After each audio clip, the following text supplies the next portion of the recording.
ассалому алайкум бинандаҳои гиромӣ, барномаи иттилооти ахборро бо муҳимтарин хабаргузоришҳо мустақиман аз телевизиони Тоҷикистон манзураи шумо менамоем. Дар студия бо шумо Савсан Ғаюрзода. субҳи имрӯз асосгузори сулҳу ваҳдати миллӣ, пешвои миллат, президенти ҷумҳурии Тоҷикистон муҳтарам Эмомалӣ Раҳмон ки бо мақсади иштирок дар тантанаҳои идона бахшида ба соли нави миллӣ ҷашни байналмилалии Наврӯз ба шаҳри Нораки вилояти Хатлон ташриф оварданд, роҳбарияти вилояти Хатлон, аҳли илму фарҳанг ва ҷавонони шаҳр бо рӯҳияи болида ва фазои шукӯҳманди наврӯзӣ истиқбол гирифтанд.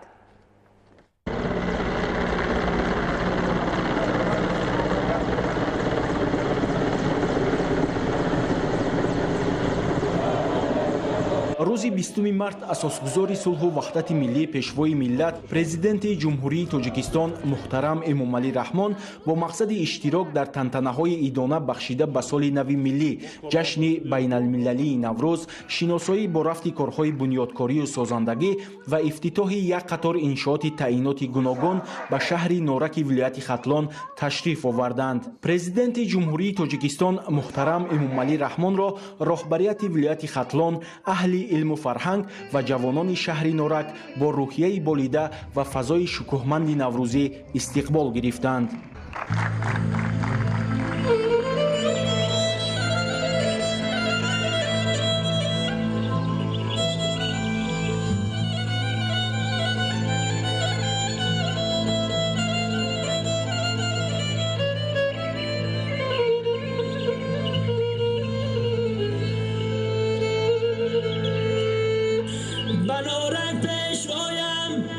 چون بهاری نازنین آمد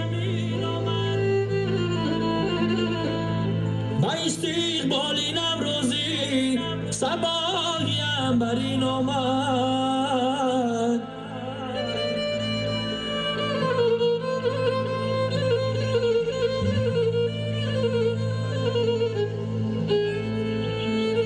جمالش دیده ها را نور اندر نور می بخشد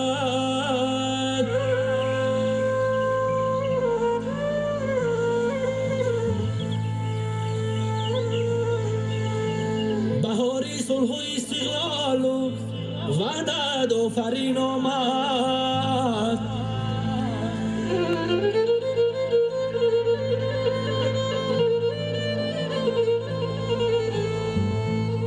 بهاری صلح و استقلال و وحدت آفرین آمد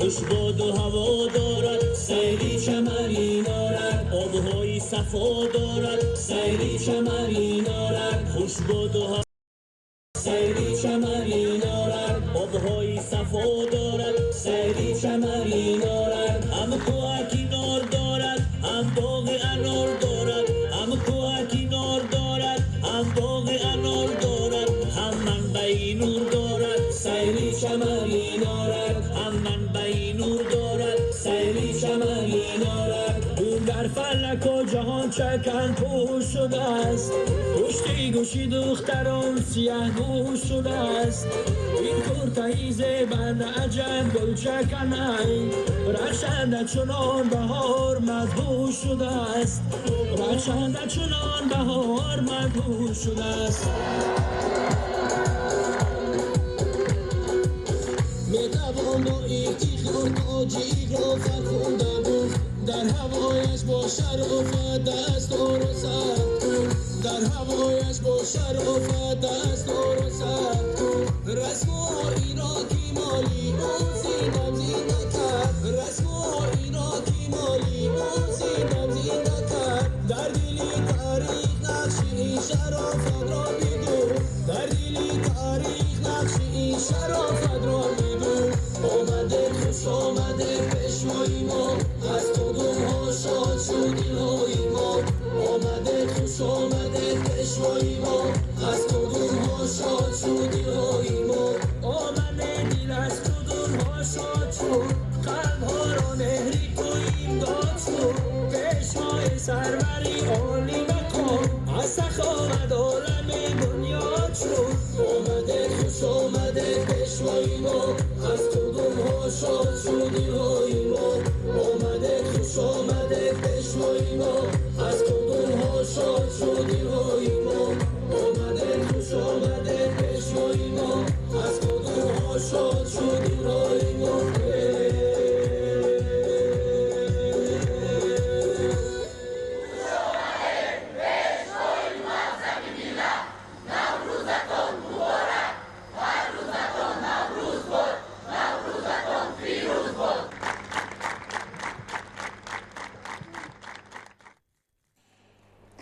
имрӯз дар доираи сафари корӣ ба шаҳри норак асосгузори сулҳу ваҳдати миллӣ пешвои миллат президенти ҷумҳурии тоҷикистон муҳтарам эмомалӣ раҳмон дар рӯзҳои таҷлили наврӯзи байналмилалӣ дар шаҳри норак ба татбиқи лоиҳаи барқарорсозии нерӯгоҳи барқи обии норак оғози расмӣ бахшида бо ҷараёни навсозии агрегатҳо шинос шуданд.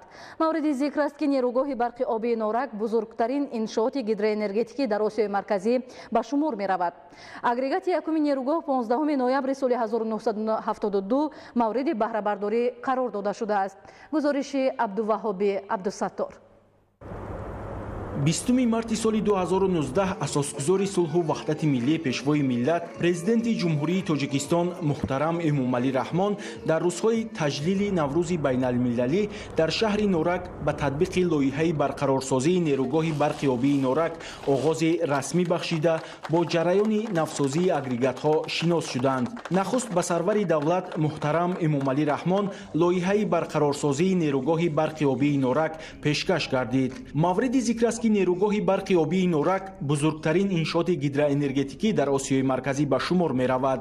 корҳои сохтмонии он соли 1961 оғоз гардида 26 марти соли 1966 маҷрои дарёи вахш баста шуд. агрегати якуми нерӯгоҳ бо иқтидори 300 мегаватт 15 ноябри соли 1972 мавриди баҳрабардорӣ қарор дода шудааст. нерӯгоҳ аз 9 агрегат иборат буда аз соли 1979 бо иқтидори пурраи 2700 мегаватт кор кардааст. соли 1988 дар натиҷаи таҷдиди агрегатҳо иқтидори лоиҳавии нерӯгоҳ 8 агрегат бо 335 мегаватт ва як адад бо 320 мегаватт ба 3000 мегаватт расонида шуд. имрӯз дар нерӯгоҳи барқи обии норак 710 нафар корманд аз ҷумла 160 нафар занон фаъолият доранд. шумораи ҳайати муҳандисӣ техникии нерӯгоҳ 204 нафарро ташкил медиҳад. обанбори норак обанбори танзими солона ба ҳисоб рафта аз саргаҳи дарғот дар масофаи 70 километр тӯл кашидааст. ҳаҷми обанбор 10,5 километри мукааб буда аз ин 4,5 километри мукааби он барои истеҳсоли нерӯи барқ дар давраи тирамоҳу зимистон истифода бурда мешавад. дарғоти нерӯгоҳ маҷмӯаи гидротехникии сангу гилӣ буда бо баландии 300 метр имрӯз дар ҷаҳон баландтарин дарғоти сангу гилӣ ба шумор меравад. истеҳсоли миёнасолонаи нерӯи барқ дар ин нерӯгоҳ 11,2 миллиард киловатт соатро ташкил дода аз давраи ба корандозӣ то имрӯз дар нерӯгоҳ 448,4 миллиард киловатт соат нерӯи барқ истеҳсол карда шудааст ки аз ин 306,8 миллиарди он ба давраи соҳибистиқлолии кишвар рост меояд. айни замон бинобар кӯҳнаю фарсуда гардидани таҷҳизоти асосӣ нерӯгоҳ тахминан бо иқтидори 2600 мегаватт фаъолият менамояд. дар натиҷаи татбиқи лоиҳаи барқарорсозии нерӯгоҳи барқи обии норак иқтидори лоиҳавии нерӯгоҳ аз 3000 ба 3300 мегаватт бардошта шуда дар маҷмӯъ бо назардошти тавоноии барқароршаванда иқтидори истеҳсоли нерӯи барқ дар нерӯгоҳ 700 мегаватт зиёд, сатҳу сифати хизматрасонӣ дар нерӯгоҳ беҳтар ва таъминоти нерӯи барқ дар кишвар ба таври назаррас баланд хоҳад гардид. бо талошҳои пайвастаи пешвои миллат муҳтарам эмомалӣ раҳмон бо дар назардошти аҳамияти нерӯгоҳ дар рушди иқтисодиёти кишвар ва татбиқи яке аз ҳадафҳои сиёсию стратегӣ, яъне ноил гардидан ба истиқлолияти комили энергетикӣ, давоми солҳои 2015-2016 дар доираи ҳамкориҳои ҳукумати ҷумҳурии Тоҷикистон бо Бонки умумии ҷаҳонӣ ва ҷалби ширкати мушовирӣ аз Франсия, асоснокунии техникии иқтисодии лоиҳаи таҷдиди нерӯгоҳи барқи обии норак ва таъмини бехатарии садди он омода карда шуд. тибқи асоснокунии техникии иқтисодии гузарониндашуда, маблағи умумии таҷдиду азнавсозии нерӯгоҳ то $700 миллион америкоӣ арзёбӣ гардидааст. муҳлати умумии татбиқи лоиҳа 10 солро ташкил дода, бо дар назардошти дастрасии маблағҳо лоиҳа дар 2 марҳила амалӣ хоҳад шуд. татбиқи марҳилаи якуми лоиҳа давоми 5 сол пешбинӣ гардида, асосан аз 4 қисм: таҷдиди 3 адад гидроагрегат ва таҷҳизоти асосии нерӯгоҳ, таъмини бехатарии сад, мониторинг ва корҳои сохтмонӣ, таъмини бехатарии сад, таҷҳизоти гидромеханикӣ ва интиқолу насби 6 адад автотрансформатори 500-220 киловолта иборат мебошад. дар маҷмӯъ то имрӯз барои маблағгузории лоиҳа $326.9 миллион америкоӣ ҷалб гардидааст, ки аз он $169 миллиону $134 ҳазор қарз ва $57 миллиону $800 ҳазор гранти Бонки умумии ҷаҳонӣ, $60 миллион қарзи Бонки осиёгии сармоягузории инфрасохторӣ ва $40 миллион қарзи Бонки авроосиёгии рушд мебошад. марҳилаи дуюми лоиҳа таҷдиди 6 гидроагрегат ва таҷҳизоти ёрирасони асосии нерӯгоҳро дар бар мегирад, ки он бо арзиши $148.6 миллион америкоӣ дар давоми 5 сол татбиқ хоҳад гардид. бояд гуфт, ки дар вақти татбиқи амалии лоиҳа ҷиҳати таҷдиди босамари агрегатҳои нерӯгоҳи барқи обии норак пудратчиён аз техникаву технологияи муосири ҷаҳонӣ истифода мебаранд. таъкид кардан зарур аст, ки баъди анҷоми корҳои таҷдиду азнавсозӣ тамоми системаи нерӯгоҳ бо технологияи навтарин ва пешрафтаи соҳа иваз карда мешаванд. тавоноии нерӯгоҳ ки 3000 мегаватт мебошад, бо сабаби оне ки таҷҳизот кӯҳнаю фарсуда шудааст, мо дар имрӯз ҳамин 3000 мегаваттро намегирем. тавоноии нерӯгоҳ наздики 400 мегаватт кам шудааст ва бо гузаронидани азнавсозии нерӯгоҳ ин 400 мегаватт барқарор карда мешаванд ва иловатан 300 мегаватти дигар зам мегардад, яъне тавоноии нерӯгоҳи барқи оби норак ба 3300 мегаватт мерасад. дар доираи лоиҳаи азнавсозии нерӯгоҳ он дар қисмате ки оиди бехатарии сарбанд корҳо гузаронида мешавад, ин ҳам бошад корҳои сохтмонӣ дар нақбҳои обгузар, нақбҳои обпарто ва ивазнамоии он таҷҳизоти санҷишие ки дар худи сарбанд васл карда шудааст, ҳамаи ин таҷҳизотҳо иваз карда мешаванд.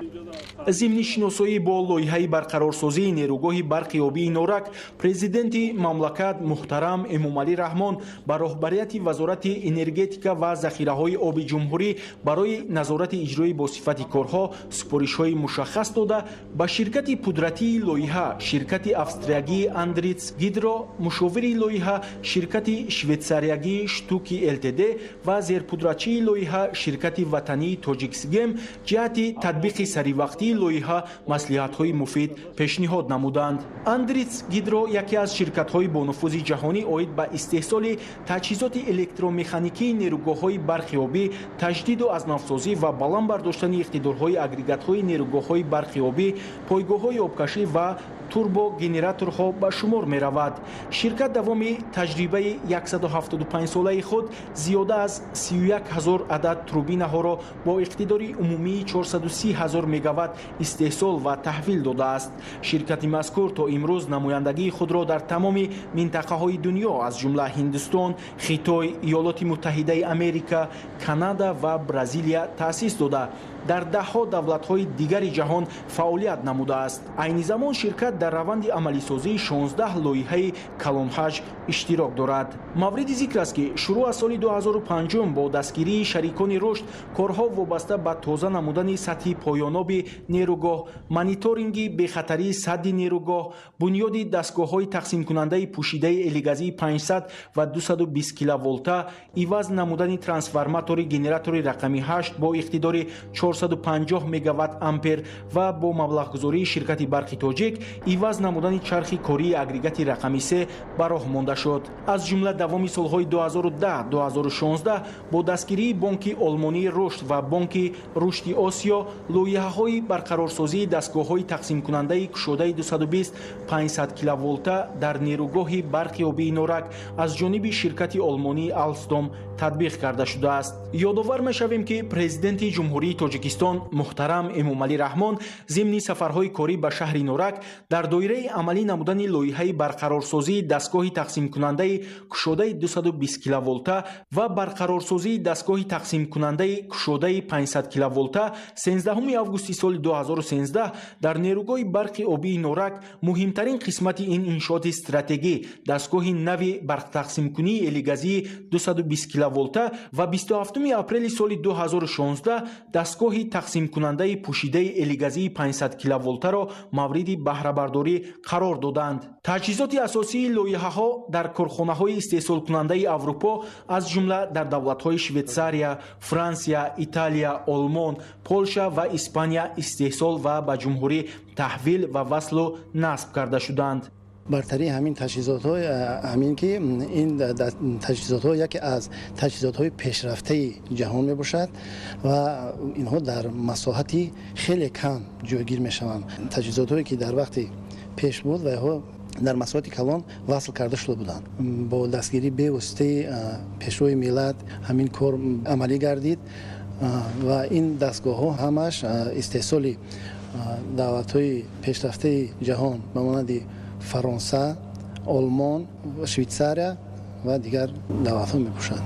сарвари давлат муҳтарам эмомалӣ раҳмон баъди шиносоӣ бо рафти корҳои навсозии агрегатҳои нерӯгоҳ ва бехатарии садди он ба масъулини дахлдор барои иҷрои босифати корҳои таҷдиди агрегатҳо ва таҳкимбахшии ҳолати бехатарии садди нерӯгоҳ дастуру супоришҳои мушаххас доданд ва муҳимияти ин иншооти бузурги гидроэнергетикии мамлакатро дар таъмини пешрафту тараққиёти бештари иқтисодию иҷтимоии кишвар хусусан дар татбиқи ҳадафи чоруми миллии тоҷикистон саноатикунонӣ бо суръати ҷумҳурӣ махсус таъкид намуданд. дар даврони соҳиби истиқлолӣ ба хотири амалӣ сохтани нақшаву барномаҳои созандаи ҳукумати ҷумҳурии тоҷикистон ҷиҳати расидан ба истиқлолияти энергетикӣ ва амалӣ кардани ҳадафҳои неки сарвари давлат баҳри таъмини зиндагии шоиста барои мардуми шарафманди тоҷик бо дастуру ҳидоятҳои президенти мамлакат муҳтарам эмомалӣ раҳмон истифодаи оқилонаву сарфакоронаи захираҳои гидроэнергетикӣ сохтумону таҷдиди нерӯгоҳҳои хурду бузурги барқи обӣ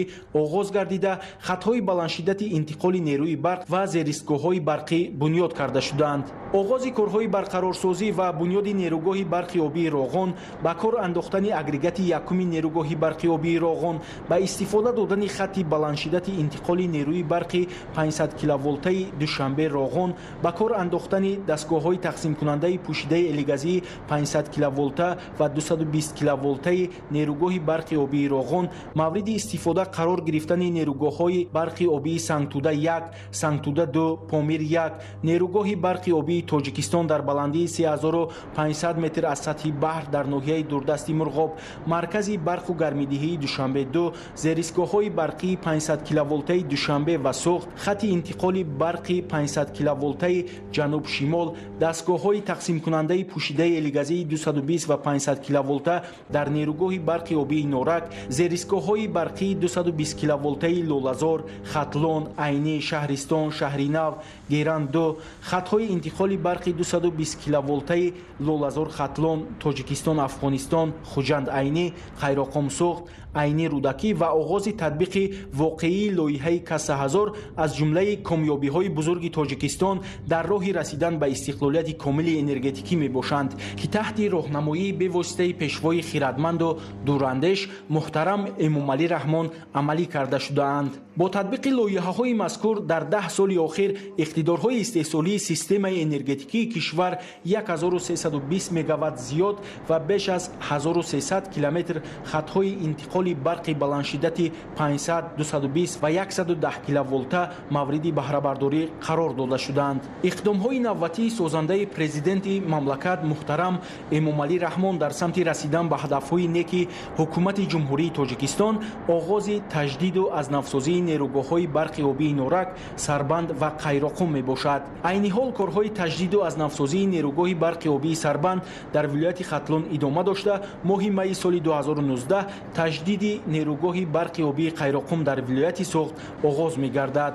иқтидори лоиҳавии нерӯгоҳи барқи обии Сангтуда 240 мегаваттро ташкил дода, он чорумин нерӯгоҳи калон аз лиҳози иқтидор баъд аз нерӯгоҳҳои Норак, Сангтуда 1 ва Бойғозӣ ба ҳисоб меравад. Сохтумони нерӯгоҳи мазкур, ки аз 6 агрегат иборат мебошад, ҳанӯз соли 1956 оғоз гардида, аввалин агрегати он соли 1962 ба кор дароварда шудааст. Аз ҳамон вақт то имрӯз ба ҷуз аз як агрегат, агрегати рақами 4, барои баланд бардоштани сатҳи хизматрасонӣ ва самаранокии кори нерӯгоҳ ягон кори таҷдид ва азнавсозӣ анҷом дода нашудааст. Аз ҷумла бинобар сабаби аз кор мондани системаи назорат ва танзими баландшавии об соли 1993 ва соли 1994 агрегати рақами 2 қисман зери об монда буд. ҳамчунин бинобар сабаби истифодабарии тӯлонӣ қисми зиёди таҷҳизоти электромеханикӣ ва гидромеханикии нерӯгоҳ ва дастгоҳи тақсимкунандаи кушодаи он фарсуда шудаанд. бинобар сабаби кам шудани кори фоиданокии агрегатҳо ва зиёд гардидани хароҷоти истеҳсолӣ ҷиҳати дар ҳолати корӣ нигоҳ доштани агрегатҳо бо дастуру супоришҳои президенти мамлакат корҳои таъмиру таҷдиди нерӯгоҳ оғоз гардид. бояд гуфт, ки ҳамаи ин тадбирҳои созандаи асосгузори сулҳу ваҳдати миллӣ пешвои миллат президенти ҷумҳурии тоҷикистон муҳтарам Эмомалӣ Раҳмон ба хотири рушду пешрафти соҳаҳои иқтисодии мамлакат ноил гардидан ба истиқлолияти комили энергетикӣ ва таъмини зиндагии шоистаи халқи тоҷик равона гардидааст, ки натиҷаҳояш барои рушду пешрафти кишвар неку бобарор хоҳад буд.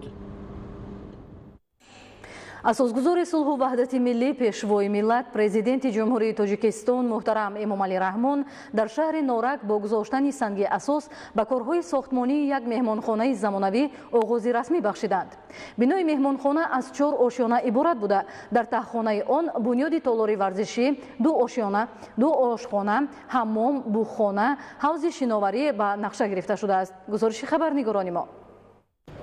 дар идомаи сафари кори сарвари давлат муҳтарам Эмомалӣ Раҳмон бо гузоштани санги асос ба корҳои сохтмонии як меҳмонхонаи замонавӣ, ки на чандон дуртар аз нерӯгоҳи барқи обии Норак дар мавзеи хушбоду ҳавои соҳили дарёи Вахш сохта мешавад, оғози расмӣ бахшиданд. аснои муаррифии лоиҳа ба пешвои миллат муҳтарам Эмомалӣ Раҳмон иттилоъ дода шуд, ки меҳмонхонаи мазкур дар масоҳати 0-146 гектар замин аз ҷониби дирексияи сохтмони иншооти ҳукуматӣ дастгоҳи иҷроияи президенти ҷумҳурии тоҷикистон бунёд карда мешавад. бинои меҳмонхона аз 4 ошёна иборат буда, дар таҳхонаи он бунёди толори варзишӣ, 2 ошхона, ҳаммом, буғхона, ҳавзи шиноварӣ ба нақша гирифта шудааст. дар ошёнаи якум бошад ҷои таомхӯрӣ, толори баргузории конфронс, утоқҳои корӣ ва як ошхонаи дигар низ сохта мешаванд.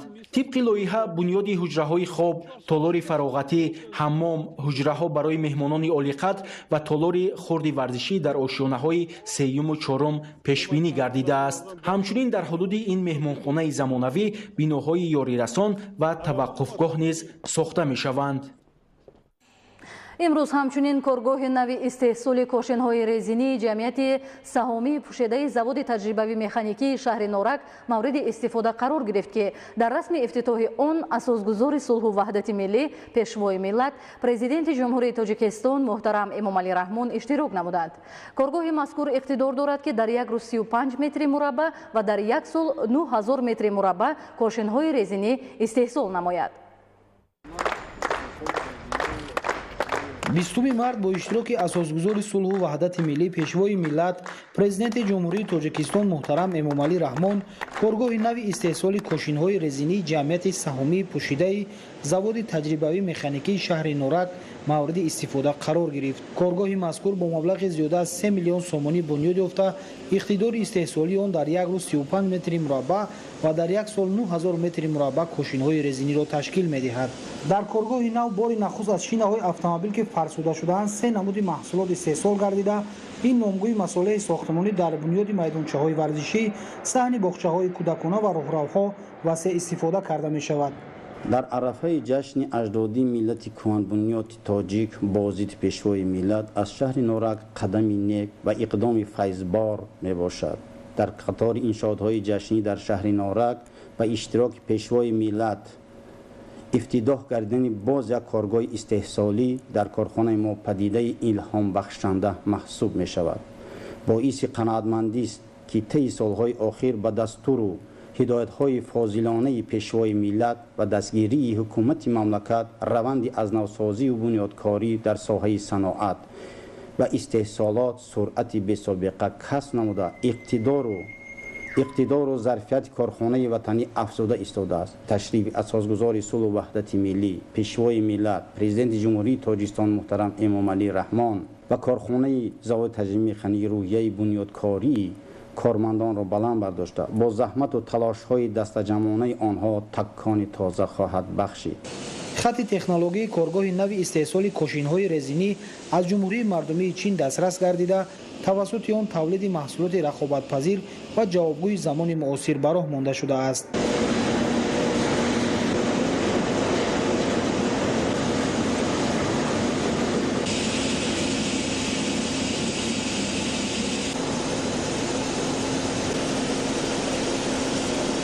اقتدار استحصالی ما در یک شبانه روز 3 تن فرش پارچه و تا 35 کوادرات خروشگاه‌های رزینی میباشد. بعد با استفاده سپردن کارگاه نو زیاده از 20 ساکن محلی با جای کار دائمی تامین گردیده شماره کارگران و متخصصان در جمعیت سهامی پوشیده زواد تجربوی مکانیکی به زیاده از 150 نفر رسید. ما خیلی خرسندیم که زنان دهات با جای کار با معاش خوب تامین داشتیم. با جناب عالی منتداری خش را بیان میکنم. سرور دولت محترم امامعلی رحمان در کارخانه مذکور به فعالیت کارگاه نوی بریش و آرایش ورقه‌های آهنینی اندازه 2 و 150 میلیمتر که با دستگاه معاصر رقمی کامپیوتری مجهز گردانده شده است شناس شدند. این کارگاه با خرج 3.7 میلیون سومانی بنیاد گردیده در اینجا اساساً بولورها، خلب‌های گوناگون و آرایش‌های آهنی استحصال کرده می شود.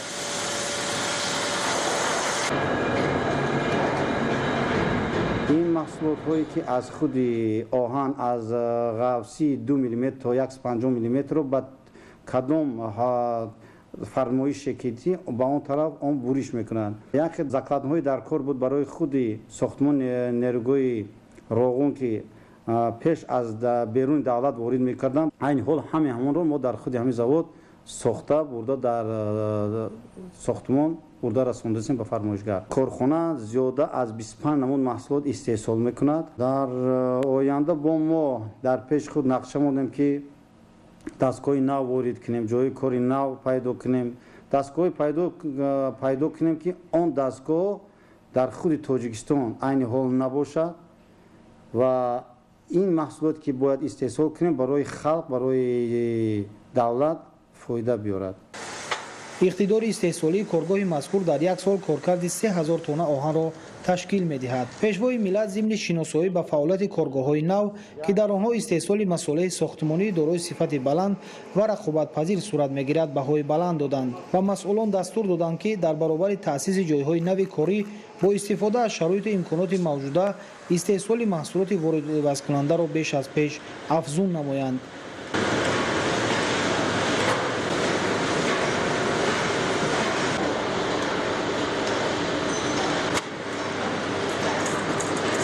مورد به تاکید خاص است که در کارگاه‌های جمعیت سهامی پوشیده زواد تجربوی مکانیکی یک چند نامگوی مسئله ساختمانی از جمله قالب و ارک‌ها برای بنیاد نقب‌ها، الکترود کفشرگری، شیشه مائع، سدکه‌های دیواربندی و ارمسدکه‌ها، سیمخور، بمب‌پوش‌های آهنی، پروفیل‌های تنوکگی، بتون مولی با تکنولوژی کامپیوتری و سیمتنو برای کران‌های باربردار استحصال می‌گردد که همه آن واردات وصل کننده بوده قبلا از خارج کشور دسترس کرده می‌شدند. سیخ‌های بسیار داریم. یکی از این سیخ‌ها سیخ برآوردن کفشرهای آهنگری موافق تکنولوژی وارد کرده شده در ترکیب الکترود 8 تا کامپوننت و سیم می‌رود. استحصال الکترود حاصل می‌کردگی ما مارکه MR3 دارد. هر یک 20 تن الکترود استحصال شده سنجش گذرانده می شود. خاصیت فیزیکی و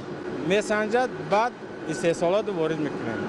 محصولات استحصال نموده کارخانه اساساً برای بنیاد نیروگاه‌های برق آبی از جمله راغون استفاده کرده می شود که همزمان زیاده 600 نفر کارگران و متخصصان کارخانه مذکور در این انشاءات عصر در سمت کارهای زیرزمینی و خراطی با استفاده از تکنیک و تکنولوژی معاصر که نظیرشان در آسیای مرکزی موجود نیست فعالیت با ثمر دارند. دستگاهی که ما عین حال وارد کردیم به ساختمان نیروگاه آبی راغون دستگاه نامش برای تمکین ریزبرین این دستگاه در آسیا میانه یگانه دستگاهی میباشد که برای سوراخ کردن شخت روی راغون که کارهای 2 ساله را در یک مدت 2 ماه باید میتواند که بوریش کرده فرنل را تیار کند. یعنی که چخیلی که در همین نقشه نشان داده است اول دیامتر 282 قطعه سوراخ میکند تا سوراخی تا 500 متر میتونه سوراخ کنه که عین حال شخت راغون ما که چقوریش 230 متر است اون 230 متر اول سوراخ میکند بعد سوراخ کردن از پایان ما نق میکنیم که خود شراشکا را از ته پیوست کنیم. بعد پیوست کردن این شراشکا دیامتر 2.5 3 تا 3.5 متر دیامتر ها دارد. اون را پیوست کردن فرنل در مدت 2 ماه تیار میکند که برای یک فرنل ساختن 2 سال وقت در کار که دیگر دستگاه کنه. این دستگاه معاصر در جهان گویم میشد که این حال در خود راغون ما رو آوردیم. این حال که در مدت این 7 روز شده است کار کرده ایستاده است و سوراخی نقل رو در 100 متر این حال کار کرده است. در همین مدت 2 ماه ما یک فرنل تیار میکنیم. این دستگاه بی‌نظیر است. باید گفت که افتتاح چنین کارگاه‌های نوی صنعتی استحصال محصولات وطنی برای تطبیق با ثمر هدف 4 ملی صنعتی کنونی با سرعت مملکت زمینه خواهد گذاشت.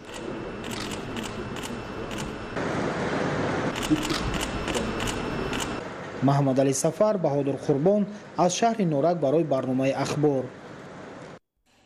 асосгузори сулҳу ваҳдати миллӣ пешвои миллат президенти ҷумҳурии тоҷикистон муҳтарам эмомалӣ раҳмон дар минтақаи саноатии шаҳри норак марҳилаи аввали корхонаи гидромехсаноати ҷамъияти саҳомии кушодаи тоҷикгидромонтажро мавриди истифода қарор доданд. иқтидори истеҳсоли ин корхонаи нави саноатии мамлакат дар як моҳ то 1000 тонна таҷҳизоти гидромеханикӣ ва металлоконструксияи нерӯгоҳҳои барқи обӣ мебошад. در منطقه صنعتی شهر نورک اساسگزار صلح و وحدت ملی پیشوای ملت پرزیدنت جمهوری تاجیکستان محترم امامعلی رحمان مرحله اول کارخانه گیدرومخ جمعیت سهامی کشوده توجیکگیدرومونتاژ را مورد استفاده قرار دادند.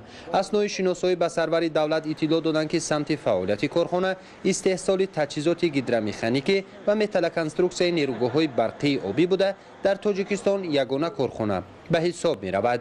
اقتدار استحصال این کارخانه نوی صنعتی مملکت در یک ماه تا 1000 تن تجهیزات گیدرومکانیکی و متالکنستروکسیون نیروگاه‌های برقی آبی می باشد. در کارخانه گیدرومخ صنعت استحصال همه نمود دروازه‌ها از جمله دروازه‌های تعمیری، اساسی، صدموی و قبرهای آبرسانی توربین برای نیروگاه‌های برقی آبی براه مانده شده 250 نفر با جای کاری دائمی تامین شدند. برای استحصال محصولات دستگاه و تجهیزات معاصر از جمله دستگاه عمودی فریزری، خراطی مروتباری، دستگاه افقی قیرگیرنده، دستگاه چاربلگی گیدرولیکی دورگی، تسمه بری، دستگاه ورق قطع کنی، ورق راست کننده و غیره با مبلغی بیش از 15 میلیون سومانی از خارج کشور وارد و وصل و نصب گردیده است.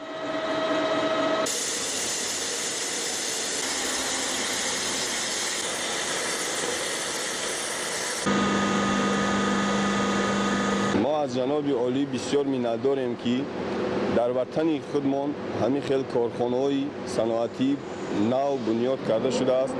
من تکنیک‌های نو معاش خوب می‌گیریم، همه شرایط‌ها هست، دیگر یگان مشکلی نیست.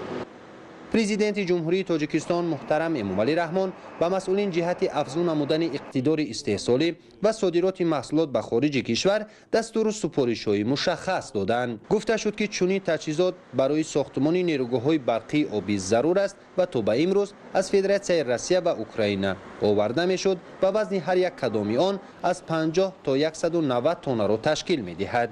واردات تجهیزات مذکور در برابر خرج زیاد مبلغ همزمان وقتی بیشتر را طلب می‌کرد. امروز در دایره دستگیری‌های همیشگی رهبریت عالی دولت و حکومت جمهوری تاجیکستان نسبت به صاحبکاران و هدف چهارم ملی صنعت‌کنانی با سرعت مملکت بنیاد چنین کارخانه‌های عظیم صنعتی در شهر و ناحیه‌های کشور وسعت داده شده است و این روند در سمت استحصال محصولات رقابت‌پذیر و واردی کننده زمینه مساعد فراهم می‌آورد. همچنین این اقدام رهبریت عالی مملکت به کاهش واردات دستگاه و تجهیزات سبب خواهد گردید.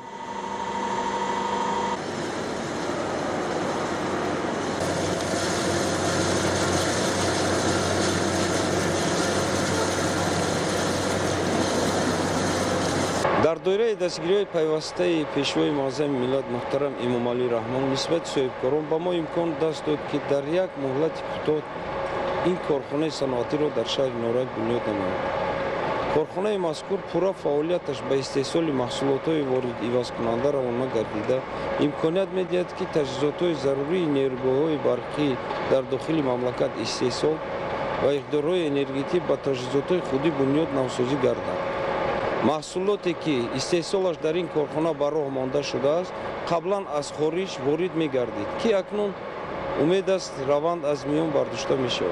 همزمان میتوان گفت که کارخانه در تطبیق هدفات در راه رسیدن به صنعت‌کنانی با سرعت مملکت زمینه‌های واقعی فراهم می‌آورد. آینده با بنیاد مرحله‌های پیش‌بینی شده امکان است که ساکنان زیاد در اینجا با کار دائمی و معاش خوب تامین کرده شود. Наш завод, который мы сегодня открываем, предназначен для выпуска гидромеханического оборудования и оборудования промышленности в целом.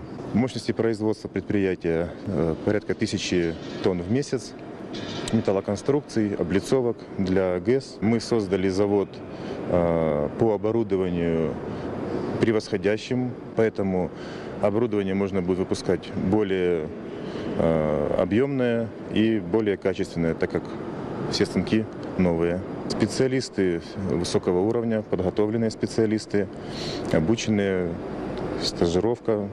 Дальнейшая цель – это изготовление механического оборудования для ГЭС Таджикистана и покорение других зарубежных рынков. در این روز برابر فعال گردیدن کارخانه گیدرمیخ صنعتی جمعیت سهامی کشاده تاجیک گیدرمنتج و پیشوای ملت محترم امام علی رحمان متخصصان اینستیتوت لایحه‌کشی ساختمان نیروگاه‌ها که در نزد کارخانه تأسیس داده شده است معرفی گردید. دوره تاکید گردید در این اینستیتوت بهترین متخصصان جلب گردیدند که در رشد ساحه انرژتیکای مملکت سهم نظررس خود را خواهند گذاشت. Сегодня у нас знаменательный день, мы находимся на завершающем этапе реализации идеи руководства «Таджикгидромонтаж» по организации замкнутого цикла, начиная от проектирования механического оборудования и завершая его изготовлением на собственном заводе. Я представляю здесь проектный изыскательский центр «Таджикгидромонтаж», основная задача которого разработка проектно-конструкторской документации для изготовления этого оборудования на заводе «Гидромонтаж». То есть таким образом мы завершаем весь цикл, начиная от проектной разработки проекта до реализации этого проекта и монтажа оборудования уже на действующих объектах. Все мы прекрасно понимаем, как сейчас развивается в первую очередь гидроэнергетика Таджикистана. Сейчас наша задача в первую очередь организовать грамотную работу и начать обучение таджикских специалистов с тем, чтобы в последующем это был уже полноценный национальный институт проектный, который будет способен выполнять самые сложные задачи с точки зрения проектирования механического оборудования. Конечно, мы пользуемся всеми современными технологиями проектирования, в том числе автоматизированного проектирования, и надеемся, что это поможет нам в реализации тех задач, которые ставят перед нами. با بنیاد مرحله‌های دوم و سوم کارخانه گیدرمیخ صنعت در برابر افزون گردیدن اقتدار استحصالی شماره جای‌های کاری نیز در آن بیشتر کرده می‌شوند. از روی معلومات مسئولین فعلا برای مأموریت بینای نو ساخته شده، بنیاد بینای دو آشیانه برای کارگاه دوزندگی و خوابگاه برای کارمندان کارخانه گیدرمیخ صنعت ادامه دارد. باید گفت که در نزد کارخانه کارگاه دوزندگی فعالیت دارد که زنان و بانوان با استفاده از شرایط و امکانات فراخ مهیا گردیده به دوخت سر و لباس کاری و دیگر لوازمات ضروری برای کارمندان جمعیت سهامی کشوده تاجیک‌هیدرومنتاژ مشغولند. من از نام خودم و از نام همه گروه زنهایی که در اینجا کار و فعالیت میکنند مینادارگی خود را به پرزیدنت کشورمان محترم امامعلی رحمان میرسانیم که چنین زنهای خانه‌نشین را به جایهای کاری نو تامین کرده. ما یک گروه زنان و بانوان به دوختی سر و لباسی کارخانه تاجیک‌هیدرومنتاژ و لباسهای اینچنین مکتبی مشغولیم.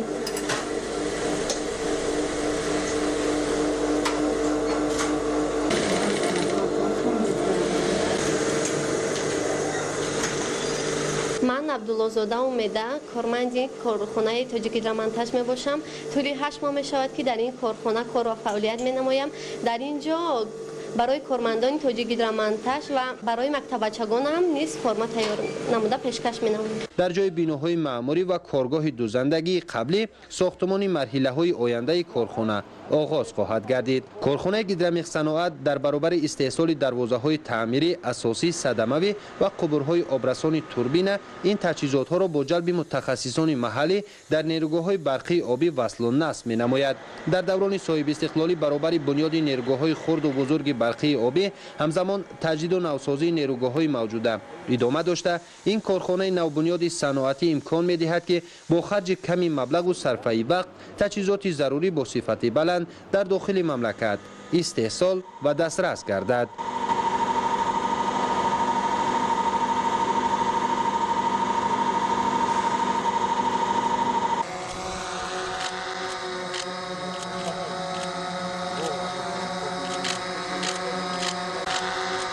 عبدالحمید نظیر، خال محمدی دولت، شهر نورک، اخبار.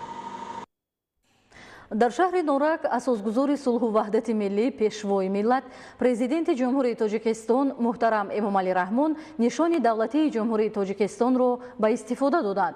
ضمن شناسایی پیشوای ملت محترم امامعلی رحمون به صفت کارهای ساختمانی بهای بلند داده برای نگاهبینی درست انشاءات و سبز و خرم کردن اطراف آن به مسئولین دستور و سپارش دادند. نشانی دولتی ما رمز استقلال ماست، شهرت ما، هستی ما، بخت ما، اقبال ماست. در دایره سفر کاری در شهر نورک 20 مارت اساسگذار صلح و وحدت ملی پیشوای ملت پرزیدنت جمهوری تاجیکستان محترم امامعلی رحمان نشان دولتی جمهوری تاجیکستان را به استفاده دادند.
иншооти мазкур дар майдони 1570 метри мураббаъ бунёд ёфта дар зарфи камтар аз як сол сохтмони он ба анҷом расонида шуд. баландии сутунпояи нишони давлатӣ аз сатҳи сақф 20 метрро ташкил дода аз масолаи хушсифат ва тобовар бунёд ёфтааст. худи нишон бошад наздик ба 2 метр буда дар маҷмӯъ баландии иншоот бо сутунпояаш 22 метрро ташкил медиҳад. майдони нишони давлатӣ аз се қисмат иборат буда ҳамагии он бо санги мармар ки аз табиати бои тоҷикистон дастрасу коркард гардидааст зебу зиннат ва оро дода шудааст. ҳамзамон иншоот бо гулу бутаҳои ороишиву мавсимӣ сабзу хурам гардонида шуда ба як мавзеи дилрабову зебои шаҳри норак мубаддал гардидааст. бо шарофати асосгузори сулҳу ваҳдати миллӣ пешвои миллат имрӯз тоҷикистон гул шукуфта истодааст. мо ҳоло дар ҷое истодаем ки аввал дар ин ҷо як ҷои нообод буд. бинед ки бо шарофати президенти муҳтарам эмомалӣ раҳмон имрӯз ҷои истироҳатгоҳи хуб гулу гулзор як ҷои кабудгузор кардан ҷои саёҳати ҷавонон ва сокинони шаҳри норак гаштааст.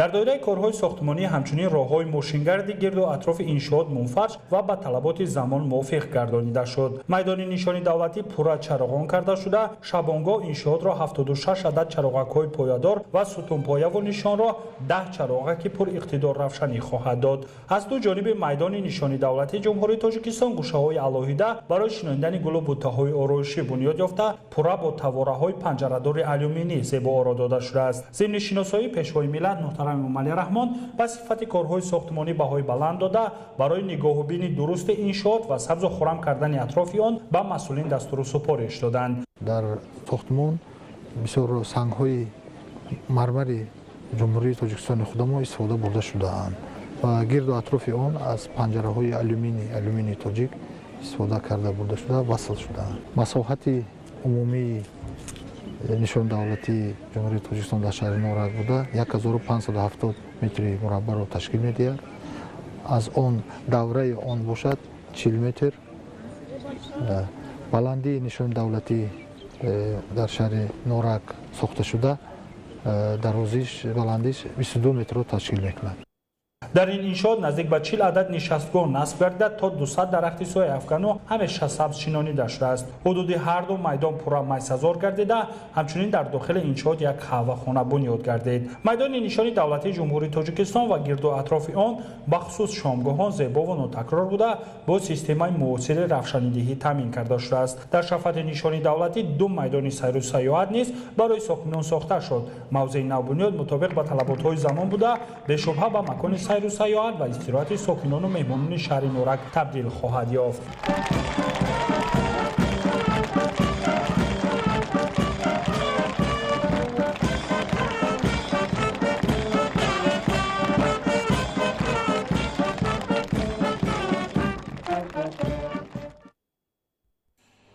имрӯз асосгузори сулҳу ваҳдати миллӣ пешвои миллат президенти ҷумҳурии тоҷикистон муҳтарам эмомалӣ раҳмон дар назди варзишгоҳи марказии шаҳри норак барои бунёди майдони варзишӣ санги асос гузошта бо сохтмончиёни иншооти мазкур суҳбат намуданд. дар варзишгоҳи нав барои 4 даста ҳуҷраҳои варзишгарон бунёд ёфта ин иншоот ҳамчунин бо утоқҳои либосивазкунӣ, ҳаммом, нуқтаи тиббӣ, дафтари кории маъмурият ва ҳуҷраҳои техникӣ мувофиқи талаботи замони муосир таъмир карда хоҳад шуд. 20 март асосгузори сулҳу ваҳдати миллӣ пешвои миллат президенти ҷумҳурии тоҷикистон муҳтарам эмомалӣ раҳмон дар назди варзишгоҳи марказии шаҳри норак барои бунёди майдони варзишӣ санги асос гузошта бо сохтмончиёни иншооти мазкур суҳбат намуданд. тавре иттилоъ дода шуд майдони варзишӣ дар заминаи варзишгоҳи марказии шаҳр бунёд ёфта барои 10 000 ҷои нишаст пешбинӣ гардидааст. тибқи лоиҳа майдони ҳозираи футбол бетағйир нигоҳ дошта шуда дар атрофи он нишастгоҳҳои замонавӣ бунёд мегардад. иншооти нав дар масоҳати 4,3 гектар замин сохта шуда дар баробари нишастгоҳҳо ҳамчунин дар ин ҷо дигар шароит барои машқу тамрин фароҳам оварда мешавад. асноишиносоӣ ба пешвои миллат иттилоъ доданд ки дар варзишгоҳи нав барои 4 даста ҳуҷраҳои варзишгарон бунёд ёфта ин иншоот ҳамчунин бо утоқҳои либосивазкунӣ, ҳаммом, нуқтаи тиббӣ, дафтари кории маъмурият ва ҳуҷраҳои техникӣ мувофиқи талаботи замони муосир таъмин хоҳад шуд. пешвои муаззами миллат барои бунёди як варзишгоҳи хеле муосир барои 10,000 ҷойи нишаст дар шаҳри нурак санги асос гузоштанд ки ин эътимоду боварӣ ва таваҷҷӯҳи пешвои муаззами миллат пеш аз ҳама барои рушди соҳаи варзиш ва дар ҳамин замина тарбия намудани ҷавонону варзишгарон дар рӯҳияи худшиносиву худогоҳӣ ва оммавӣ гардидани варзиш аст.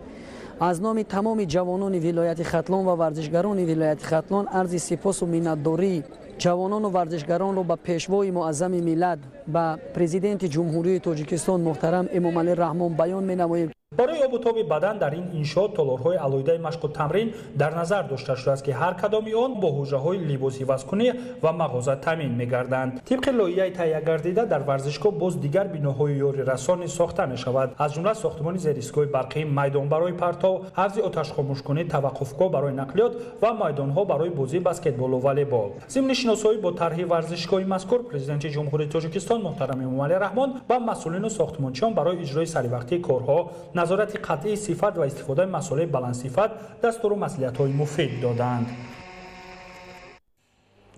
асосгузори сулҳу ваҳдати миллӣ пешвои миллат президенти ҷумҳурии тоҷикистон муҳтарам эмомалӣ раҳмон дар шаҳри норак чун анъанаи аҷдодӣ дар рӯзҳои таҷлили ҷашни байналмилалии наврӯз ва соли нави миллӣ ба 250 нафар ятими кул ки муҳассилини муассисаҳои таълимии шаҳру ноҳияҳои вилояти хатлон мебошанд тӯҳфаҳои идона тақдим намуданд. дар рӯзҳои таҷлили ҷашни байналмилалии наврӯз ва соли нави миллӣ асосгузори сулҳу ваҳдати миллӣ пешвои миллат президенти ҷумҳурии тоҷикистон муҳтарам эмомалӣ раҳмон дар шаҳри норак чун анъанаи аҷдодӣ ба 250 нафар ятими кул ки муҳассилини муассисаҳои таълимии шаҳру ноҳияҳои вилояти хатлон мебошанд тӯҳфаҳои идона тақдим намуданд. нахуст пешвои миллат муҳтарам эмомалӣ раҳмон бо таманниёти нек наврасону ҷавонони бо амри тақдир бесаробон мондаро бо фарорасии ҷашни зебои баҳор, наврӯзи оламафрӯз ва соли нави миллӣ табрику муборакбод гуфта онҳоро ба хониши аъло, одоби ҳамида, рафтори намунавӣ ва ҳамчун фарди соҳибилму бо маърифат ба воя расидан ҳидоят намуданд. тӯҳфаҳои идонаи сарвари давлат аз маҷмӯи сару либоси тобистона ва зимистона аз ҷумла шиму костюм, курта, ҷуробу пояфзол, болопӯш барои духтарон 12 метри матои хушсифати атлас ва шириниҳои гуногун иборат буданд. дар ин рӯз ҳамчунин ба ятимон зиёфати идона ороста шуда аз ҷониби пешвои миллат ба ҳар яки онҳо маблағҳои пулӣ тақдим карда шуд.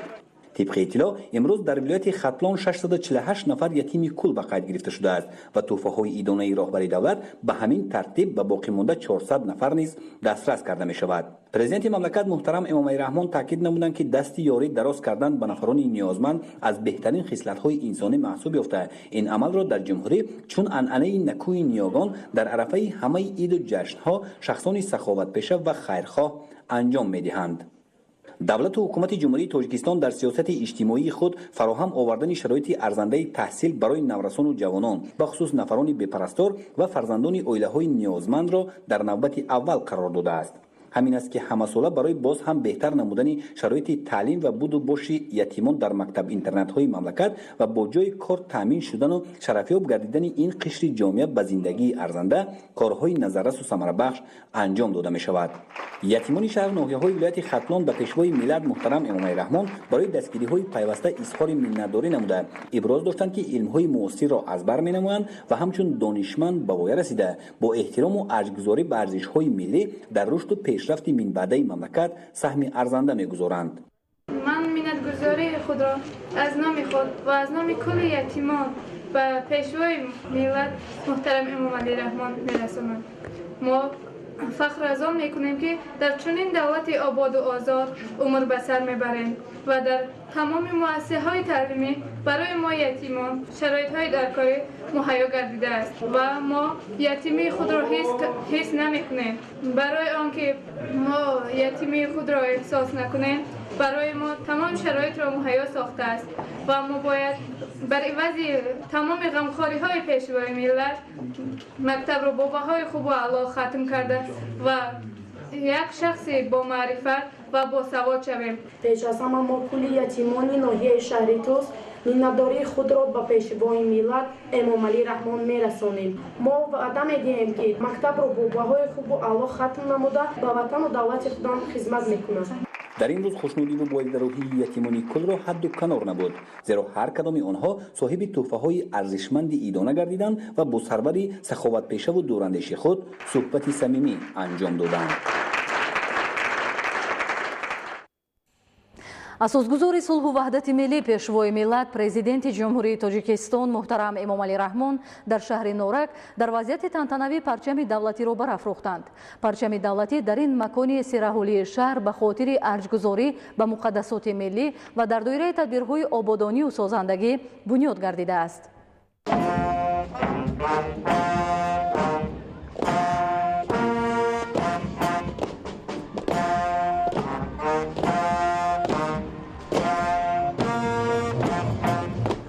روز 20 مارت همچنین اساسگزار صلح و وحدت ملی پیشوای ملت پرزیدنت جمهوری تاجیکستان محترم امامعلی رحمان در شهر نورک در وضعیت تنتنوی پرچم دولتی را برافروختند.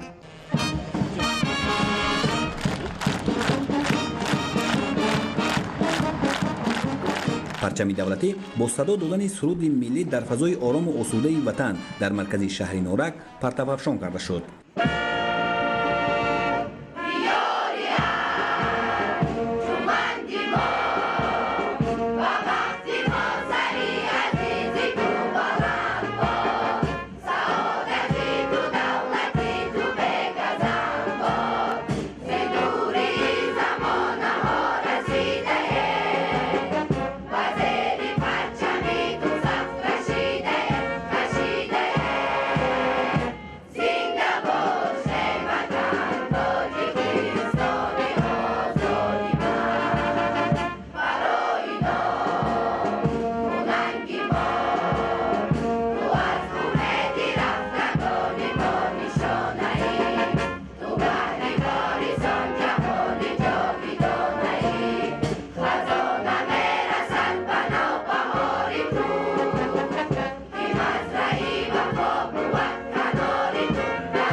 بلندی پایه پرچم دولتی 5 متر را تشکیل می‌دهد. درازی متوی این رمز و مقدسات ملی 14 متر و پهنایش به 7 متر برابر می‌باشد. انشاء در مساحت 40 صدیک بنیاد گردیده، اطراف آن با گل و بوته‌های هرخیله، درختان همیشه سبز و چراغ‌های روشنی دهنده با طرح معاصر آرا داده شده است. در وقت بنیاد پرچم دولتی ما کوشش کردیم که با صفت کارهای ساختمانی اهمیت مخصوص ظاهر نموده مسائل بلندصفت را استفاده نمیم تا اینکه این انشاءات سالهای زیاد به مردم خدمت نماید. در میدان این رمز دولتی و مقدسات ملی ما 20 عدد نشستگاه و قوطی‌های مخصوص برای پرتاب نصب نمودیم. همچنین باید قید نمایم که برای آبیاری گلگشت این موضع تجهیزات معاصر آبپاشی وصل نصب شده است که این جهت نشأونمای یکخیله و برابری سبززار مساعدت میکند. پایه و میدان پرچم دولتی با استفاده از مصالح بلندصفت ساختمانی بنیاد شده است. برافروختن پرچم دولتی در این موضع از یک جانب به حسن شهر نورک زیبایی بیشتر ضم نماید، از طرف دیگر میدان آن برای استراحت و فراغت ساکنان بسا سازگار است. پرتوافشانی پرچم دولتی در مرکز شهر نورک البته برای بلند گردیدن حس وطندوستی و میهن‌پرستی و ارج و احترام گذاشتن شهروندان خاصه جوانان و نورسان و مقدسات ملی یک تکان جدی میبخشد. ما ساکنان شهر نورک البته از پیشرفت و ترقیات مملکت بسا خوشنودیم. سرفراز از آن هستیم که شهر سیاحی ما نیز در برابر دیگر شهر و ناحیه‌های مملکت روز تا روز زیبا و آباد می‌گردد. نشستگاه‌های موافق به طلبات زمان نصب شده و گل و بوته‌های رنگارنگ اطراف پرچم دولتی برای تأمین گردیدن فراغت ساکنان بسا مساعد است. از ما ساکنان خصوصا آموزگاران چی طلب می‌گردد؟ تنها حس مسئولیت و تربیت نسل من بعده ملت در روحیه خودشناسی و خودآگاهی و وطن دوستی و میهن پرستی. پرچم دولتی در این مکان سرحالی شهر به خاطر ارجگذاری به مقدسات ملی و در دایره تدبیرهای آبادانی و سازندگی بنیاد گردیده است.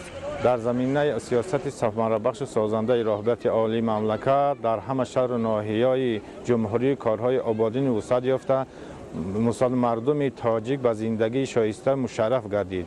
بنیاد مرکزی پرچم دولتی در مرکز شهری نارک از اقدام‌های هدفمند در سمت حفظ و گرامی‌داشت مقدسات ملی بوده، در شناخت دولتداری ارج و احترام گذاشته به دستاوردهای دوران استقلال و حمایت منفعت‌های عمومی خلقی از جانب جوانان و نوجوانان مساعدت می‌کند. هدف اساسی بنیادی چنین انشاءات‌ها همین باشد این عامل همچنین در موجود گرداندن شرایط خوب استراحت و فراغت ساکنان زمینه مساعد می‌گذارد.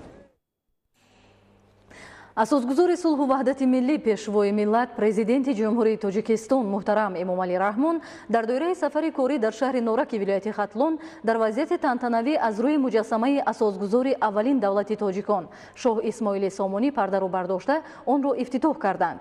маҷмӯа бо муҷассамаи исмоили сомонӣ бо маблағҳои соҳибкорони ватанӣ сокинони саховатпешаи шаҳри норак ба ифтихори истиқболи сазовори ҷашни бузурги миллӣ сисолагии истиқлолияти давлатии ҷумҳурии тоҷикистон бунёд гардид.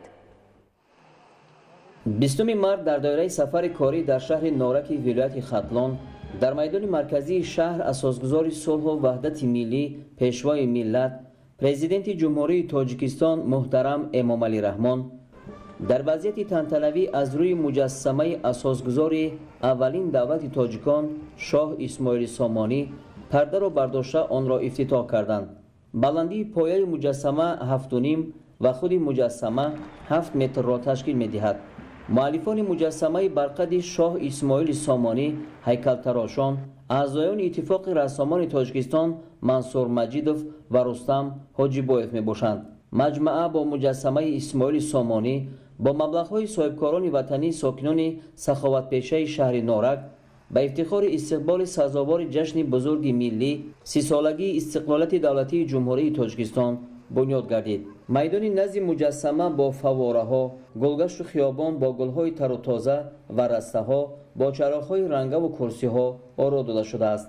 соҳибкорон ҳамчунин роҳҳои назди муҷассамаро мунфаш карданд ки дар маҷмӯъ ин мавзеъ барои сайру тамошои сокинону меҳмонони шаҳри норак басо мувофиқ гардидааст. дар рафти корҳои сохтмонӣ маҷмӯа беш аз 100 нафар сокини маҳаллӣ бо ҷои кори муваққатӣ ва маоши хуб таъмин шуданд. мавриди зикр аст ки бунёди муҷассамаҳои исмоили сомонӣ нишони давлатӣ ва барафрохтани парчами миллӣ дар саросари мамлакат аз ҷониби сарвари давлат муҳтарам эмомалӣ раҳмон нишонаи олии қадршиносиву арҷгузорӣ ба гузаштаи неку ибратбахши давлату миллати тоҷик ва рамзҳову муқаддасоти бузурги миллӣ мебошад. пас аз ифтитоҳи муҷассамаи исмоили сомонӣ ва барафрохтани парчами миллӣ президенти мамлакат муҳтарам эмомалӣ раҳмон дар назди меҳмонони ҷашнвораи наврӯзи байналмилалӣ ва роҳбарону фаъолони шаҳри норак ки дар базмгоҳи наврӯзӣ ба ифтихори таҷлили иди баҳору зебоӣ ҷамъ омада буданд суханронӣ карданд. таҳиягарони барномаи идонаи наврӯзӣ маҳалли баргузории тадбири фарҳангиро бо рамзҳои хоси ҷашн расму анъана ва суннатҳои наврӯзӣ оро доданд. 20 март пас аз ифтитоҳи муҷассамаи исмоили сомонӣ ва барафрохтани парчами миллӣ президенти мамлакат муҳтарам эмомалӣ раҳмон дар назди меҳмонони ҷашнвораи наврӯзи байналмилалӣ ва роҳбарону фаъолони шаҳри норак ки дар базмгоҳи наврӯзӣ ба ифтихори таҷлили иди баҳору зебоӣ ҷамъ омада буданд суханронӣ карданд. нахуст пешвои миллат муҳтарам эмомалӣ раҳмон ҳозирин ва дар шахси онҳо тамоми сокинони вилоятро бо фарорасии баҳори фархундапай ва наврӯзи ҷаҳонӣ табрику таҳният намуданд. президенти мамлакат аз ҷумла бо қаноатмандӣ таъкид карданд ки ба истиқболи сисолагии истиқлолияти давлатӣ дар тамоми шаҳру ноҳияҳои мамлакат раванди созандагию бунёдкорӣ вусъати тоза гирифта мардуми худогоҳу худшиноси мо аз ҷумла сокинони шаҳри норак به خاطر آبادی وطن و پیشرفت و ترقیات آن بیش از هر وقت دیگر زحمت کشیدند. در آخر سخنرانی پیشوای ملت محترم امام علی رحمان بار دیگر همه حاضرین را با جشن‌های بزرگ ملی و وسعت کارهای آبادانی تبریک و تهنیت گفتند. به ساکنان شهر نارک برای جانبداری سیاست بنیادکارانه حکومت کشور و ادامه کارهای سازندگی اظهار سپاس و قدردانی نمودند. مراسم تنتنوی جشن نوروز بین المللی را شو و کرنول ادانه بخشیده به تجلیل نوروز بین المللی با برنامه باشکوه و بخش بهار گلفشان آغاز نمود. طبق اطلاع دستاندرکاران این چهاربینی محتشم فرهنگی، در این تدبیر خاطرمان جشنی بیش از 10,000 نفر جلب گردیدند. در برنامه ذکر شده فرهنگی عاموی، عنعنه و رسوم اجدادی باشندگان گوشه و کنار تاجیکستان عزیز و سنت‌های مربوط به قوم و ملت‌های جشنگیرنده حوزه نوروز تجسم خود را پیدا کرد که بسا دلپسند و خاطرمان بود. تهیه‌گران برنامه ادانه نوروزی محل برگزاری تدبیر فرهنگی را با رمزهای خاص جشن، رسم و عنعنه و سنت‌های نوروزی آرا دادند. از رفت شو و کرنول ادانه بخشیده به تجلیل نوروز بین‌المللی معلوم گردید که تهیه‌گران با در نظر داشت تمام عنعنه‌های این جشن و رعایت دیگر خصوصیت‌های خاص برنامه را تهیه کردند، زیرا مشاهده می‌شد که هر یک برآمد استادان صنعت و هوسکاران تجسمگری شکوه و شهامت نوروز اجدادی بود. سنت‌های نیک نوروزی که در همه منطقه‌های کشور به آنها ارج گذاشته می‌شود، در این چهاربینی تجسم خود را یافته بود. این چهاربینی بار دیگر ثابت کرد که مردم تاجیکستان رسم و آیین‌های باستانی را گرامی می‌دارند و آن را به جهانیان معرفی می‌کنند. نوروز ختلان و بدخشان، رشت و زرافشان و حصار با خصوصیت‌های خاصش به اشتراکداران این چهاربینی بزرگ فرهنگی نمایش داده شد. رقص و بازی، اجرای سرودهای خلقی، نمایش آماده کردن طعام‌های ملی خاص نوروز و غیره از بخش‌های اساسی این نمایش بودند که به حاضرین خیلی پسند آمد. شو و کرنول ادانه بخشیده به تجلیل نوروز بین المللی و کاروان نوروزی که در کشور ما با تلاش و تدبیرهای سازنده پیشوای ملت پس از سالیان زیاد دوباره احیا گردید، در وجود خود بهترین سنت‌های نوروز بزرگ نیاگان ما را تجسم نموده و همان آیین‌های قدیمه را با صورت نو خاصه با مطابق گردانیدن به پدیده‌های دوران صاحب استقلالی تاجیکستان دوباره زنده گردانیده است. در آخر سرور دولت محترم امام علی رحمان به تهیه‌گران هنرمندان برای تشکیل این چهاربینی سطح بلند عرض سپاس نمودند.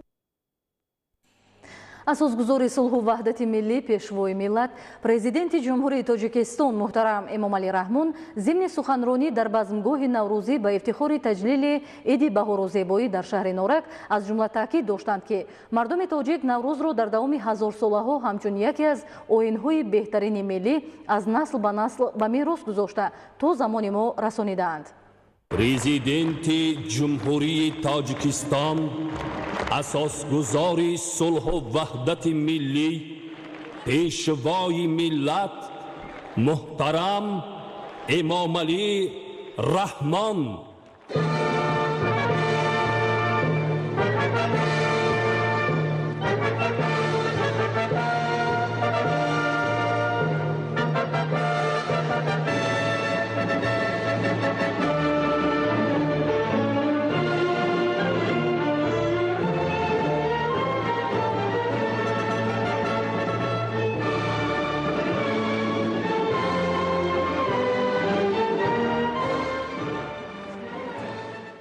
هموطنان عزیز، میهمانان و حاضرین گرامی، نوروز با تاریخ بیش از 6000 ساله خود بزرگترین جشن ملی تاجیکان و سال نو اجدادی ما بوده.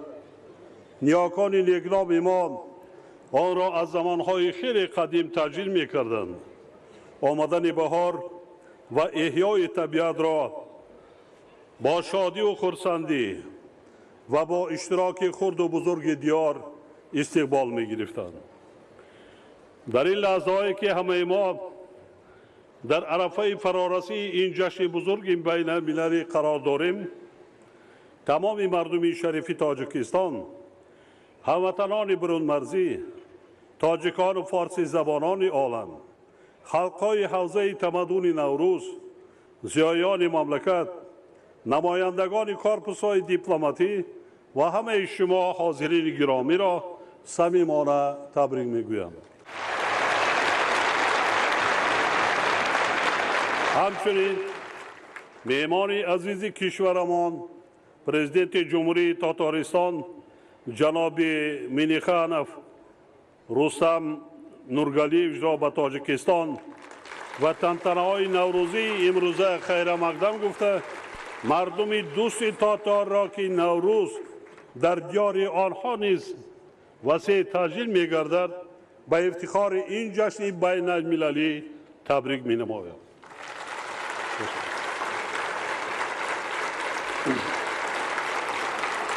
در چهارمین امروزه هیئت بانک جهانی برابر دیرکتور بانک دایر با مسائل استراتژی و عملیاتی خانم مریم شیرمن و نمایندگان شریکان رشد همچنین رهبران شرکت‌های مشاور و قدرتی اشتراک دارند که همه آنها را نیز به مناسبت نوروز بین المللی تبریک میگویم.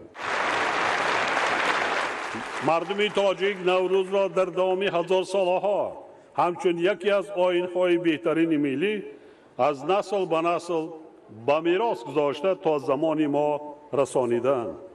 این جشن بزرگ با شرافت آزادی و صاحب استقلالی وطن محبوبمان نه تنها به مقام رسمی صاحب گردید بلکه با تلاش‌های حکومت مملکت به حیث جشن احیای طبیعت و زیبایی مقام بین المللی کسب کرد و امروز در سراسر عالم تسجیل کرده میشد.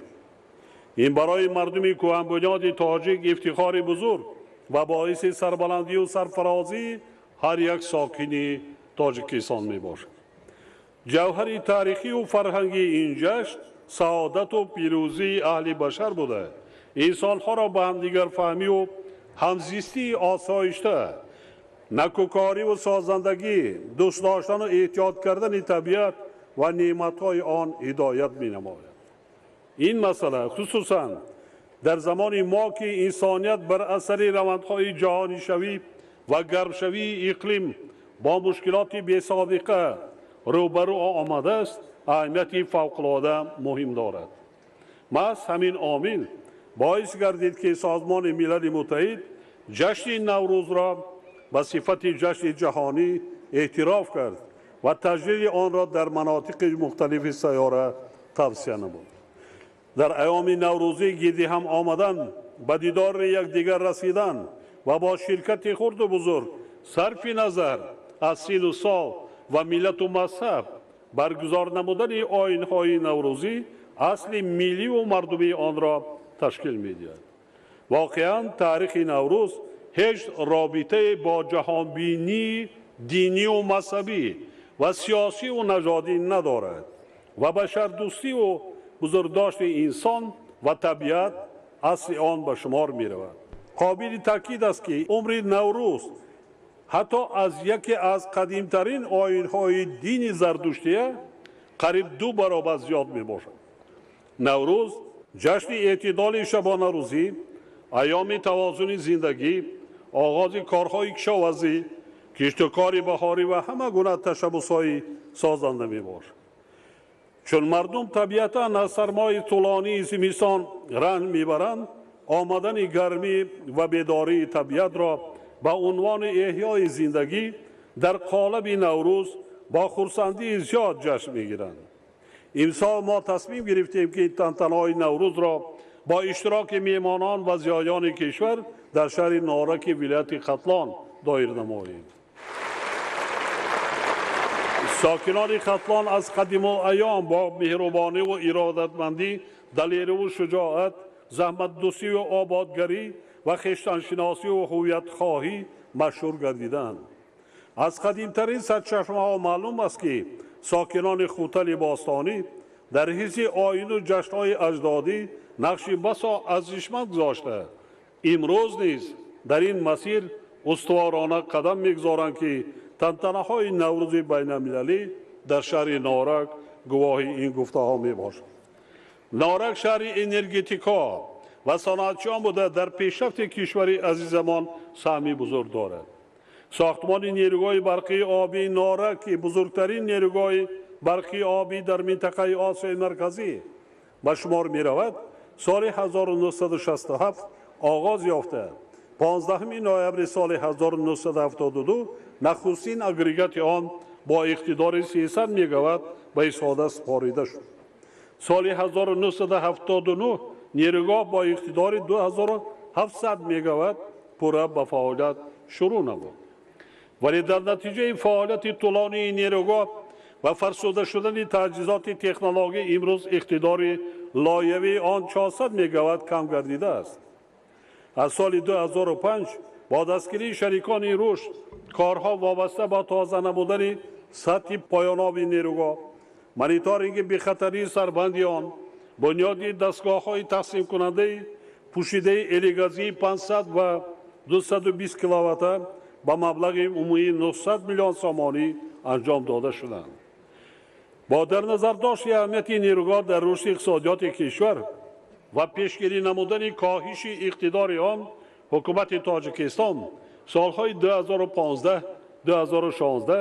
در دایره همکاری با شریکان رشد اساس ناکنی تکنیکی و اقتصادی لایحه تجدید نیروگاه برقی آبی نارک را آماده نمود و امروز در آستانه جشن نوروز تطبیق نوبت اول آن که ارزش لایحه‌ایش 3 میلیارد سومانی برابر به 350 میلیون دلار آمریکایی می باشد آغاز گردید.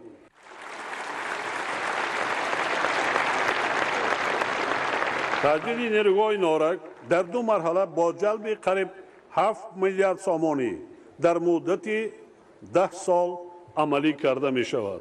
این یعنی 700 میلیون دلار آمریکایی. مرحله یکمی لایحه تجدید 3 اگریگات و تجهیزات یاریرسانی آنها 6 عدد ترانسفورماتور و همزمان با این انجام دادن کارها را وابسته به بی‌خطری سربند در بر میگیرد. در مرحله دوم لایحه تجدید 6 اگریگات باقی مانده و تجهیزات یاریرسانی آنها در نظر داشته شده است. یعنی بعد به انجام رسیدن این لایحه نیروگاه برقی آبی نارک کلاً نو می‌گردد و عمری دوباره پیدا می‌کند. می‌خواهم مخصوص ذکر نمایم که در دایره تجدید نیروگاه از جانب شرکت با نفوذ سطحی بین‌المللی تجهیزات و تکنولوژی پیشرفته‌ترین وارد و نصب کرده می‌شوند. اینچنین در روند عملی نمودن کارهای تجدید نیروگاه هزاران نفر متخصصان و کارگران از حساب ساکنان محلی صاحب جای کار می‌گردند.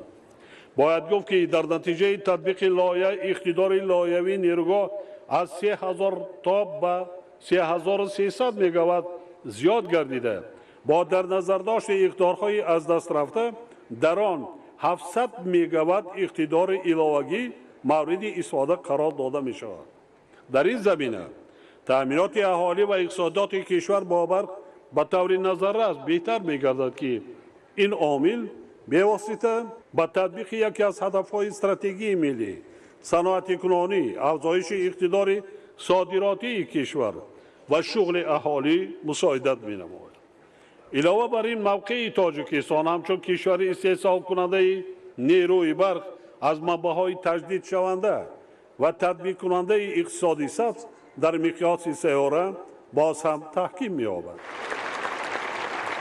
با استفاده از فرصت مناسب برابریت بانک جهانی از جمله اساسات بین‌المللی رشد و همزمان با این به خزینه اوراسیایی ثبات و رشد که نقشه حکومت تاجیکستان را دستگیری کرده سهم خود را برای آغاز نمودن تجدید نیروگاه برقی آبی نارک گذاشته ایستادند اظهار سپاس می‌نمایم. حکومت تاجیکستان در دوران استقلالیت دولتی با مسئله رشد نارک شهر انرژتیکی و صنعتی توجه خاص ظاهر نموده نه تنها ترمیم و تجدید قسمت‌های گوناگون نیروگاه را عملی نمود بلکه بنیاد ده‌ها مؤسسه نوی اجتماعی را به انجام رسانید. در یک مدت کوتاه نارک سیمای خود را به کلی تغییر داده امروز به یک شهر زیبا و نمونه‌ای تبدیل یافته است. بنیاد مؤسسه‌های نوی اجتماعی از جمله مؤسسه‌های ساحه معارف و تندرستی، مهمانخانه و مرکزهای معاصر خدمت‌رسانی حسی شهر را به کلی تغییر داده. حالا نارک به یکی از موضع‌های سیاحی کشور تبدیل یافته است. همزمان با این ده‌ها کارگاه و کارخانه‌های نوی صنعتی بنیاد و صدها جای ایلاوگی کاری مهیا گردیدند. نورک اینچنین در آینده میتواند با دو سبب مکان بهترین سیاحی گردد. اولا آن از پایتخت مملکت چندان دور نبوده، حالا رفت آمد توسط شهرهای دوشنبه کلاب نهایت مشاهده آسان میباشد. ثانیا نورک و اطراف آن آب مصفا، باد هوای معتدل و طبیعت زیبا داشته جای بسیار موافق استراحت و فراغت ساکنان مملکت و میهمانان و سیاحان خارجی شده میتواند. اطمینان دارم که رهبران ولایت ختلان و شهر نورک جهت بنیاد انفراساختار سیاحی و مرکزهای طبابت و استراحت چاره‌های علاوگی اندیشیده به این روند سرمایه مستقیم و صاحبکاران وطنی را هرچی بیشتر جلب می‌نمایند و شهر نورک را به موضع مهم سیاحی و استراحت و فراغت کشور تبدیل می‌دهند. یکی از هدف‌های ما از اعلان ساحه‌های رشد دهات، سیاحی و هنرهای مردمی نیز محض از آن عبارت است که با استفاده از همه وسیله و امکانات‌ها دهات کشور را آباد کنیم، انفراساختار اجتماعی و سیاحی را ترقی دهیم و با همین راه برای هموطنانمان جایهای نوی کاری مهیا نماییم. باور دارم که در مدت 3 سال آینده دهات ما سیمای خود را به کلی تغییر داده توسط سعی و کوشش صاحبکاران وطنی و مردمی باننگ و ناموس دیارمان باز هم زیباتر می‌گردند، دارای انفراساختار معاصر می‌شوند و با این راه مشکلات زیادی مردم برطرف کرده می‌شود. همزمان با این برای رشد سیاحی امکان بیشتر فراهم آمده در شهر نایای دوردست کشور از جمله ولایت ختلان انشاءات نو و زمانوی سیاحی بنیاد شده، موضع‌های تاریخی و فرهنگی آن به مکان دوست داشته سیاحان داخلی و خارجی تبدیل می‌یابند. مردم تاجیک از قدیم هنرمند بوده با هنر و کسب‌های بابایی خود افتخار می‌نمایند.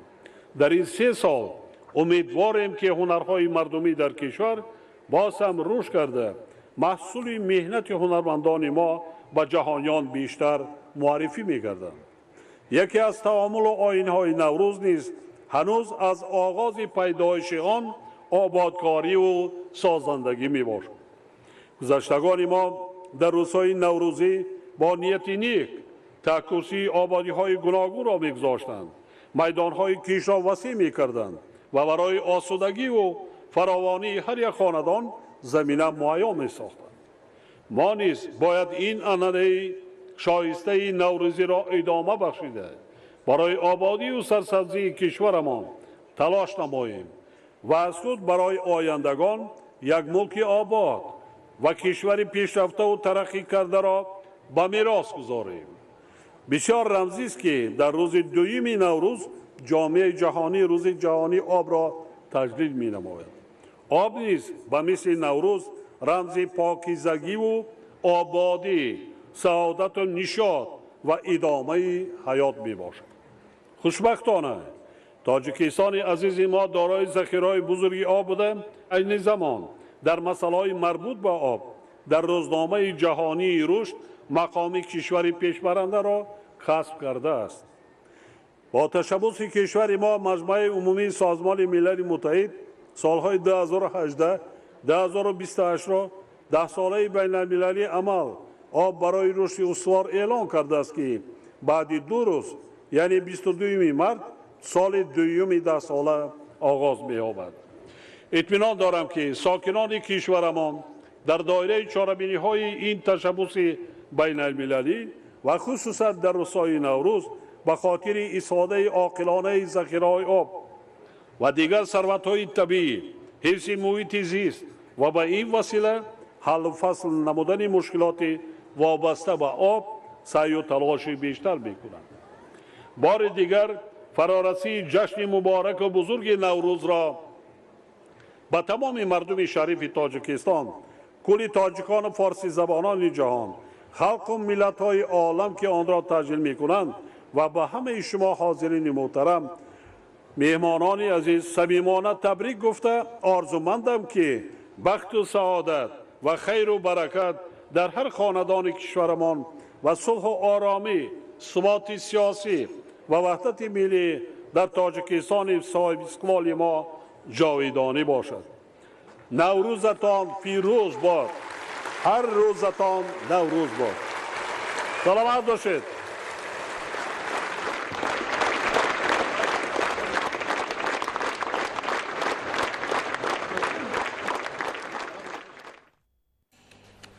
бинандаҳои азизу гиромӣ, дар ҳамин ҷо расидем ба фарҷоми барномаи иттилооти ахбор хайр. саломату сарбаланд бошед.